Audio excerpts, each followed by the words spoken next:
Hello friends, welcome to அனுஷாத் world. நான் உங்கள் அனு. இன்றைக்கி நம்ம சேனலில் நெய் மீன் தலை குழம்பு எப்படி செய்கிறது அப்படின்னு பார்க்கலாம். ஒவ்வொரு மீனும் ஒவ்வொரு விதத்தில் அவ்வளோ டேஸ்ட்டாக இருக்கும். ஒவ்வொன்றையும் மிஞ்சிக்கவே முடியாது. அதுவும் இந்த நெய் மீனோட டேஸ்ட்டு அட்டகாசமாக அவ்வளோ செம்மையாக இருக்கும். அது மட்டும் இல்லாமல் மீனில் ஏகப்பட்ட சத்துக்கள் இருக்குது. ஸோ அடிக்கடி நம்மளுடைய ஃபுட்டில் இந்த மீனை சேர்த்திக்கங்க, உடம்புக்கு ரொம்பவே நல்லது. இந்த அட்டகாசமான நெய் மீன் தலை குழம்ப கமகமன்னு எப்படி சூப்பராக செய்யலாம் அப்படின்னு சில டிப்ஸ் அண்ட் ட்ரிக்ஸோட இந்த வீடியோவில் சொல்லியிருக்கேன். ஸோ உங்களுக்கு யூஸ்ஃபுல்லாக இருக்கான்னு பாருங்கள். இப்போ வீடியோக்குள்ளே போகலாம்.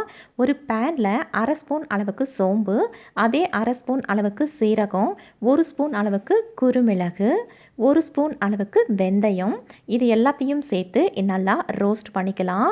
எல்லாமே சட்டுன்னு பொரிஞ்சிடும். ஸோ ஸ்டவ்வை லோ ஃப்ளேமில் வச்சுட்டு ரோஸ்ட் பண்ணுங்கள். இது எல்லாமே கலரும் சேஞ்ச் ஆகக்கூடாது. அட் தி சேம் டைம் நல்லாவும் ரோஸ்ட் ஆகணும். பாருங்கள், லைட்டாக இது போல் கலர் சேஞ்ச் ஆனால் போதும். இதை இப்போ நாம் ஒரு இடிகளில் நல்லா இடித்து எடுத்துக்கலாம். நாம் மிக்சியில் பொடி பண்ணி எடுக்கிறத விட இந்த மாதிரி இடிக்கல்லில் தட்டி எடுக்கிறப்போ இதோட அரோமா இன்னும் அப்படியே நம்மளுக்கு முழுசாக கிடைக்கும். சூப்பராக ஃப்ரெஷ்ஷாக இருக்கும். அதனால் நம்மளுடைய நெய் மீன் குழம்பும் மணக்க மணக்க அவ்வளோ சூப்பராக இருக்கும். இது நாம் வறுத்து ரோஸ்ட் பண்ணதுனால சட்டுன்னு பொடியாயிடும். பாருங்கள், இந்த லெவலில் ஒரு அளவுக்கு கொரகொரப்பாக இருந்தால் போதும். நைஸ் அரைக்க தேவையில்லை. இதை இப்போ தனியாக வச்சுட்டு ஒரு மிக்சி ஜாரில் ராவாக கட் பண்ண ஒரு பெரிய வெங்காயம் எடுத்துக்கலாம். இதே போல் ஒரு மீடியம் சைஸ் தக்காளியையும் ராவாக கட் பண்ணி சேர்த்து இது ரெண்டையும் இப்படி நல்லா ஃபைன் பேஸ்ட்டாக அரைச்சி எடுத்துக்கலாம்.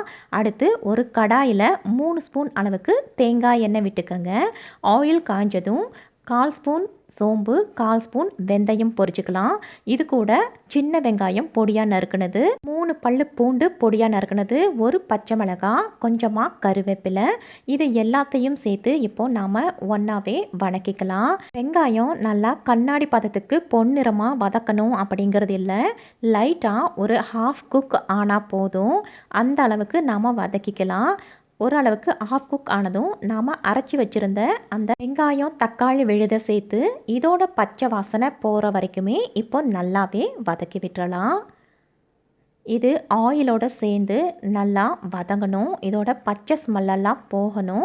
ஸோ இப்போ பாருங்கள், ஓரளவுக்கு நல்லா வதங்கியாச்சு. இதிலிருந்து ஆயில் கொஞ்சம் லைட்டாக பிரிஞ்சு வர்ற ஸ்டேஜில் இது கூட நாம் சில மசாலா பொருட்களை சேர்க்க போகிறோம். இது போல் ஆயில் பிரிஞ்சு வந்ததும் அரை ஸ்பூன் மஞ்சள் தூள், ஒரு ஸ்பூன் தனி மிளகாய் தூள், ஒரு ஸ்பூன் குழம்பு மிளகாய் தூள், 1/4 ஸ்பூன் தனியா அதிகமாக சேர்த்திக்க வேண்டாம். இதுக்கு தேவையான அளவு உப்பு, இது எல்லாத்தையும் சேர்த்து நாம் இப்போது இதோட பச்சை வாசனை எல்லாம் போகிற வரைக்குமே நல்லா கிளறி விட்டுக்கலாம். இந்த தக்காளி வெங்காயம் பேஸ்ட்டோட நாம் சேர்த்தின மசாலா பொருட்கள் எல்லாமே நல்லா கோட்டாகி சூப்பராக இதிலிருந்தும் நல்லா ஆயில் பிரிஞ்சு வரும். ஸோ அது வரைக்குமே நாம் இப்படி கொஞ்சம் கைவிடாமல் கிளறி விட்டுட்டே இருக்கணும். இப்போ பாருங்கள், ஆயில் நல்லா பிரிஞ்சு வந்திருக்கு. இப்போது இந்த ஸ்டேஜில் ஒரு லெமன் சைஸ் அளவுக்கு புளி கரைச்சி வச்சுருந்தேன். அதோட தண்ணியை மிக்ஸ் பண்ணி எல்லாம் கலந்து விட்டுக்கோங்க. இந்த புளி தண்ணி இந்த மசாலா பொருட்களோட நல்லா ஜெல்லாகி ஓரளவுக்கு ஒரு கொதி வர வரைக்குமே நல்லா மிக்ஸ் பண்ணணும். இந்த புளியோட பச்சை ஸ்மெல்லும் போகணும். ஸோ இது ஒரு கொதி வர வரைக்கும் வெயிட் பண்ணிவிட்டு இந்த மாதிரி ஒரு கொதி வந்ததும் இது கூட 1 கப் அளவுக்கு தேங்காய் பால் சேர்த்திக்கலாம். அரைச்ச தேங்காய் விழுத சேர்க்கக்கூடாது. தேங்காய் பால் சேர்த்திக்கிறப்ப தான் மீன் குழம்புக்கு ஒரு ஸ்பெஷலான டேஸ்ட் கொடுக்கும். ஸோ 1 கப் அளவுக்கு சேர்த்திட்டு அதையும் நல்லா இப்படி மிக்ஸ் பண்ணி விட்டுருங்க. இதுவும் இப்போது நல்லாவே ஒரு கொதி வரணும். ஸோ அது வரைக்கும் நாம் கொஞ்சம் வெயிட் பண்ணுவோம். இன்றைக்கி நான் நெய் மீனோட தலைப்பகுதியை மட்டும் தனியாக எடுத்து வச்சுருக்கேன். இதைத்தான் நாம் இன்றைக்கி செய்ய போகிறோம். ஸோ இப்போ பாருங்கள், இந்த அளவுக்கு நல்லா ஒரு கொதி வந்ததுக்கு அப்புறம் இப்போ நாம் க்ளீன் பண்ணி வச்சுருந்த இந்த மீனை இதில் 1 by 1 சேர்த்திக்கலாம். இப்போது ஒவ்வொரு பீஸாக நான் எல்லாத்தையும் சேர்த்திக்கிறேன். அடுப்பை லோ ஃப்ளேமில் வச்சுட்டு இந்த மீன் துண்டுகளை நாம் சேர்த்திக்கலாம். மீனை சேர்க்கறதுக்கு முன்னாடியே இந்த குழம்பு அவ்வளோ கமகமன்னு சூப்பராக வீடு ஃபுல்லாகவே ஸ்ப்ரெட் ஆகும். இன்னமும் மீனையெல்லாம் ஆட் பண்ணி இதுவும் ஒரு 2 நிமிஷம் குக் ஆனதுக்கு அப்புறம் இன்னும் சூப்பரான ஸ்மெல் இருக்கும். அவ்வளோ ஒரு டேஸ்டியான குழம்பு இது. இதோட ஸ்மெல்லை பார்த்தாலே நம்மளுக்கு சாப்பிடணும் அப்படின்னு தோணும். இப்போ எல்லா மீனையும் நான் சேர்த்திட்டேன். இப்போ இந்த கிரேவியோட இது நல்லா டிப் ஆகிற மாதிரி ஒவ்வொரு பீஸையும் கொஞ்சம் நல்லா கிளறி விட்டுக்கலாம்.